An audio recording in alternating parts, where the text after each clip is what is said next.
The Human from a Dungeon, Chapter 105. Nick Smith, Adventurer Level 11. Human American. Yuk has not been in the city for quite a long time, Yuk pointed out. He told me as such when I sought his guidance for the Wilder in the summer court. Then shouldn't we be worried that he'll get lost? I asked. No, Nash replied. He's an adult, one who's probably older than all of us combined. He knows what he's doing. I nodded uncertainly as we continued down the main road and strove to put my worries about Larry from my mind as the business district turned into a shopping district.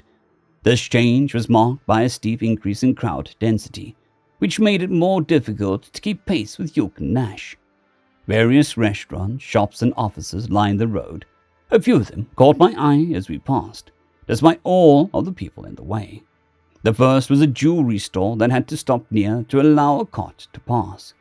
Rings, necklaces, earrings, and bracelets encrusted with the largest and shiniest gems I'd ever seen were on display. At first glance, it was a lavish display of wealth. But something felt off. All silver and bronze, Nash chuckled. Guess the rumors of a gold shortage in these parts are true. That's a shame, Yuk sighed. The malleability of gold is good for intricate enchantments and glyphs. I'd love to find out what could be applied to a golden ring with a gem this size. The gems are probably magically enhanced. Does that have an impact on enchantments? No idea, but it would be wonderful to find out.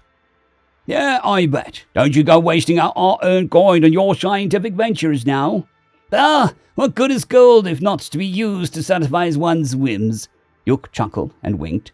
Nash met his mirth with a cold stare as we continued on our way. The next notable store was a weapons seller. What made it notable, though, was its lack of stock.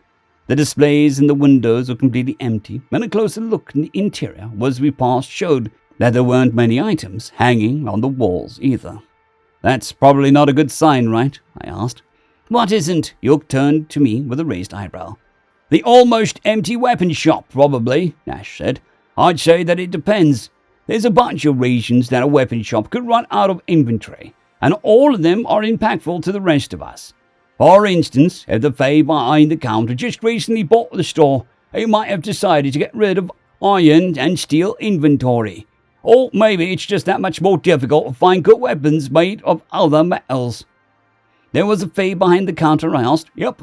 I may be green, but elves never are, which means that there was a Fae, or maybe an Arc-Fae. I glanced back with new interest, but we had already moved on. Then I wondered what kind of weapons someone who couldn't work with iron would make, and promptly remembered the Bronze Age. But the Wilder would have to make some really good stuff to compete with steel, right? Unfortunately, my brothers didn't seem all that curious. After walking a bit more, we had come across some kind of restaurant. The wall facing the street was made of glass, and there were tables both inside and outside. Fairies were fluttering around, grabbing pastries and other baked goods from shelves lining the walls and delivering them to the tables. There was even a line to get in that stretched down the side street. Yuk let out a low whistle. That's not something you'll see me doing anytime soon, he said. How come? Nash asked. Everything I've heard and read indicates one should use caution and care when Wilder are offering treats, even in trade. I'd also heard some stories, but I thought it was specifically refusing the goods that was the issue. I nearly spoke up, then remembered that we weren't in my world anymore. Even though the Wilder here are similar to the fair folk back home, there were noticeable differences. Why would you need to be cautious? Nash asked. Are they poisoned or something? Sometimes, Yuk nodded, though sometimes the treat is enchanted. If I recall an account of a dwarf who stumbled upon a fairy grove, he was offered food and shelter, and accepted it without a second thought. The fairies gave him cookies and tea, and when he drank them, his body began to twist and contort. He fled from the fairies and barely made it to the nearest village before his death, mangled beyond all recognition. Ha! I recognize that tale, a voice rang out from behind us. We turned and saw a very plump and androgynous fairy with a wide grin. Its wings were flapping like a hummingbird's, giving the appearance that it was struggling to stay airborne. Its skin was mottled with green patches on its otherwise teal complexion. Its appearance made me think of a cherub who had grown up. I'm pretty sure that story was about Nelryn's Circle, the fairy laughed. A great prank, to be sure. Well, as long as you know the context. The dwarf was a criminal, an assaulter, murderer, and thief. The reason he was wandering through the forest in the first place was because he was one of the run from the law. Nelrun's the type that doesn't take kindly to criminals who become a begging. All the cookies did was make the dwarf's outside look like his insides. I see. Thank you for the additional context. York bowed a little. No problem. Haven't heard anybody mention that in ages. You must be one of them scholarly types, right? What's your name? You want my name? York asked with a slight smile. I see, I was right about you being a scholar, the fairy giggled. But nah, I just want to know it. I already got a name of my own. It's Kint. It's a pleasure to meet you, Kint. I'm York Alter. These are my brothers Nash and Nick. Nice to meet you, York, Nash and Nick Alter. I've heard that name before, haven't I? Yes, our clan is quite famous in the United Chieftains. My last name's Smith, actually, I said. I'm adopted. Well, yeah, I figured that when the orc calls an elf brother, something has to be going. Hold on. The fairy fluttered a little closer and looked me up and down. You're no elf.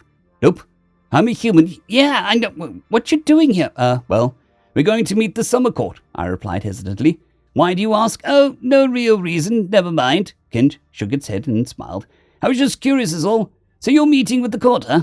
Do they know that you're a human, or is it going to come as a surprise, do you think? I'm sure they've been made aware, York said. Are you familiar with humans? Well, not personally, no. I've heard some really old stories, but it's been so long that none of them are coming to mind. Where are you from, Nick? With a small sigh, I relayed the tale of how Nash found me in a dungeon.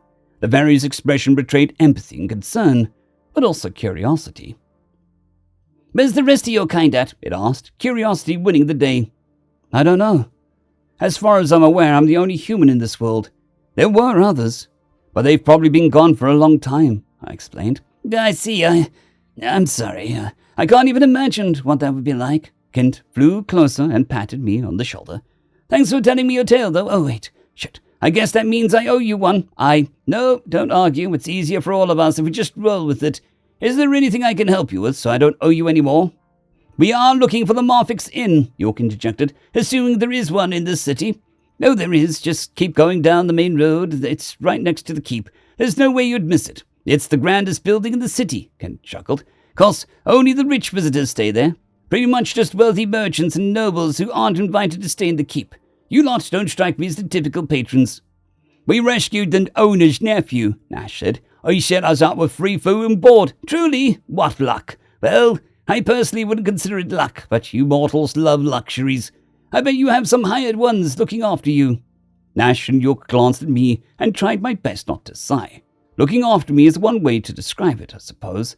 Stalking me is another. Well, I'm guessing since you're looking for an inn, you've probably just rolled into town and are feeling pretty tired, Kent said. I'll let you find your rest. Maybe we'll run into each other again. If it's fainted, we can swap more tales. I hope we do, York bowed. May you find your way clear of turmoil. And may you find your way in the first place, the fairy laughed. Hot damn, you really are a scholar. Haven't heard that parting in a long while. Anyway, have a good one. Yo-to, Nash and I said as the fairy fluttered or sputtered away. Aren't the wilder able to control their shapes? Nash asked as we began to walk. I believe so, yes, York said. I'm fairly certain that I've read that more powerful the wilder, the more control they have over their physical form, though. That would imply that there are limits to what they can change about their bodies, I say. As we got further into the city, we slowly stopped seeing shops and started seeing residential buildings. It was easy to tell the difference because most of the shops had their doors facing the main road, but the houses and apartments were positioned to open up into the side streets and alleys.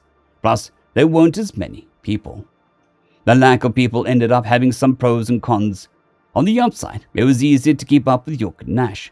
On the downside, people could see me more clearly, and almost all of them began to stare. I briefly considered making myself some prosthetic ears so people would just think that I was an elf, but gave up on the idea pretty quickly. Then the keep came into view, banishing all thoughts of training eyes from my mind. The wall was impressive, but the keep was in an entirely different league. Like the walls, it was made of jadeite, but the bricks of the keep seemed much larger than the ones that made up the walls, and as we got closer, I realized that each and every one of the bricks was engraved and embossed with gold. Are those Glyphs? I asked. I believe so, yes, York replied. I'm hardly an authority on the matter, but I would imagine that one would require some very powerful glyphs to keep any kind of building safe from the might of the wild, huh? Are they shield glyphs? Nash asked. No, shield glyphs would prevent all access to the keep. What we're seeing are probably fortification and anti-magic glyphs. It wouldn't surprise me if they had some shield glyphs ready to deploy, though. The houses and apartments surrounded turned into inns and taverns.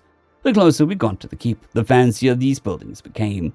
Gold and silver trim began appearing more often and in more intricate designs, and I genuinely wondered how the Marfix could be considered gaudy in comparison. Then the building made entirely of gold bricks came into view. Holy shit, I muttered. Gosh damn, you really can't miss it, Nash commented. It's almost worth the coin to stay elsewhere, York said with an air of disgust.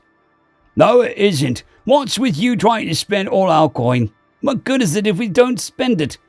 Money is always better to have than to spend, I said, parroting my father.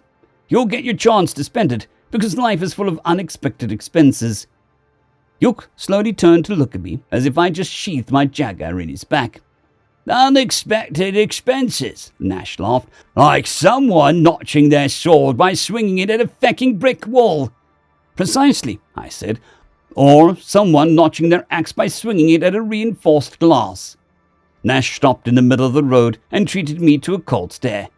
To be clear, you little shit, I was trying to rescue you, he said. Plus, an axe has a much higher chance of making it through glass than a sword has of making it through brick. What do you mean? I asked with a hint of sarcasm, while spreading my hands innocently. I was just pointing out a potential unexpected expense. I suppose insulting your future wife and having to make up to her with an expensive gift could also be considered an unexpected expense, York added with a wink. Exactly. Fuck you both, Nash growled. The point is that we need to save our money so that we'll be staying in the goddamn golden eyesore. Let's go. York and I laughed as we continued walking towards the inn. 2 extra-large golden doors automatically opened for us, and we entered the inn. Thankfully, the building was a lot less gaudy on the inside. The walls and floors were made of dark, treated wood, and tasteful gold and silver inlays decorating each piece. There were no guests in the lobby, but there were a few staff making themselves useful and avoiding eye contact. Welcome to the Marfax Inn, the receptionist said as we approached. How can I help you? We would like to book 3 rooms, please, York said. The receptionist smiled widely enough that his eyes closed and tilted his head in a condescending manner. I'm afraid that our luxury accommodations are rather in demand, and as such they are quite expensive. 3 rooms will cost. The receptionist paused as we held out our pendants. He bent towards us and studied the pendants. Once he verified their authenticity, he quickly changed his demeanor and bowed nervously. My apologies, honored guests. Would you like an adjacent rooms? Yes, please, York replied. Understood. I beg your patience for a moment. The receptionist quickly turned to the desk beside him and pulled out a book. He then grabbed a pen, wrote in the book, and retrieved 3 keys from a cabinet next to the desk. Here you are. Thank you both for your patience and patronage, sirs, he said with another nervous bow, offering the keys to us. Your rooms are on the 1st floor. To find them, please proceed through the door and turn left. They are the first 3 doors on your right. The dining area is in the main foyer, and all other amenities are located in the west wing. Much appreciated, Nash said, taking his key. Once York and I took our keys from him, the receptionist righted himself and smiled at us again. The smile faltered when he gaze fell on me, but his professionalism kept his expression from changing too much. I sighed softly, and we followed the receptionist's instructions to reach our rooms. I'm beat, Nash said. Think I'm going to skip dinner and head straight to bed. Yes, that was quite the walk, York agreed. Also, I find that I'm still quite full from the jerky this morning. I'll be retiring as well. All right, good night, I said, unlocking my door. See you at breakfast. My brothers replied in a kind and stepped into my room. I closed the door behind me, popped my neck with a sigh, and began to take off my filthy gear and clothes. Once my stuff was stowed in the cleaning slots, I found the bathroom and started the shower. As the water poured down my weary body, I began to wonder about what the next day would bring. There was a chance that this could be the end of the journey. So far, it had very much felt like I've been getting the runaround, but dare hope that the court will have the answers that I need.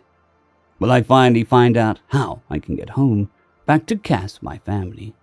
If so, will I still have magic when I get there? My skills? Will I have to leave immediately, or will I get a chance to say goodbye to everyone?